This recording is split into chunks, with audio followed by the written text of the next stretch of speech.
সর্বপ্রথম যে আমি কক্সবাজার জীবনেও আর যাবো না। কক্সবাজার, সাজেক, রাঙামাটি 3 জায়গায় আমি কোনোদিন যাব না। আমি কোনোদিন বেঁচে থাকতে যাব না এই 3 জায়গায়। কনভারসেশন কমপ্লিট যে আল্লাহ চাইলে আমরা সবসময় পাশে থাকবো, সবসময়।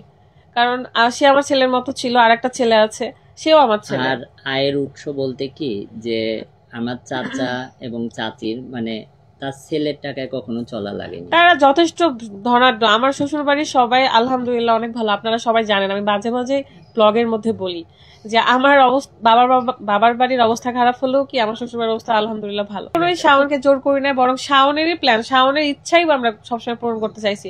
আর শাওনের মা বাবা কেউ মিডিয়াতে নাই, বরং এটা মানুষ মিথ্যা প্রচার করতেছে, এআই দিয়ে ভিডিও বানাচ্ছে, কবরে নাকি নামানো দেখাইছে, এগুলো সব মিথ্যা। এখন যেখানে অ্যাক্সিডেন্ট হচ্ছে সেখানে শাওনের নাম দিচ্ছে, যেখানে কবর হচ্ছে সেখানে শাওনের নাম, যেখানে কেউ কান্নাকাটি করছে সেখানে শাওনের নাম।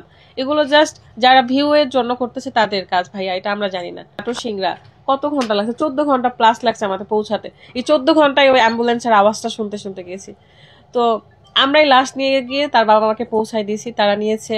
গোসল করানো, তারপরে কবর দেওয়া, সবকিছু কমপ্লিট করার পর আমরা নিজেরাই কথা দিয়ে আসছি যে আপনার ছেলেকে যেভাবে দেখতাম, এখন আপনি চাচা বা যে ছেলে আছে সেই ছেলেকেও আমরা সেভাবে ভালোবাসবো। মানে আমরা এগুলো বলেই আসছি। তাদের সাথে আমাদের কনভারসেশন কম, তারা তো আমার শ্বশুর বাড়ির ফ্যামিলিরই লোক। তো তাদের ছেলের টাকায় চলতে হয়নি, কিন্তু আমরা নিজেদের মনের দিকে তাকিয়ে বা বিবেকের দিকে তাকিয়ে যতটুকু করার করবো ইনশাল্লাহ। ভালোবাসতাম, সে আমাদেরকে অনেক ভালোবাসছে, টেক কেয়ার করছে, আমরাও তাকে টেক কেয়ার করছি। তার স্বপ্নগুলো পূরণ করার ইচ্ছা করেছিলাম, করার তাকে স্বপ্ন দেখাইছিলাম যে তোমার সব ইচ্ছা পূরণ করবো, বাকি যেগুলো ইচ্ছা ছিল। মা কখনো ক্যামেরা ফেস হয়নি, এটা ফেক। চিনি না, আমরা চিনি না তাকে, এসব ফেক। আমি বললাম না, ওর আম্মু আব্বু ভাই ওর মায়ের ছবি তো আলাদা। কখনোই আমাদের চাচা চাচি আলহামদুলিল্লাহ। যদি আপনারা চান শাওনের আব্বু আম্মুর সাথে ছবি দেখাতে পারি, আমি তাদের আপনাদেরকে ছবিও দেখাতে পারবো, এটা শাওনের আব্বু, এটা শাওনের আম্মু। তো একটাই চাইবো যে আপনারা আমাদেরকে হচ্ছে মিডিয়াতে আসছে কি দোষারোপ করেন না, আর দোয়া করেন শাওনের জন্য। আর আমি হয়তো বা এরপর থেকে মানে প্রাণঘাতী টাইপের বা ক্ষতি হবে এমন কিছু কখনোই করবো না। বড় ব্লগ সারি। আর বাকি 65 থেকে 68টা পেজ আছে আমাদের ফেক পেজ।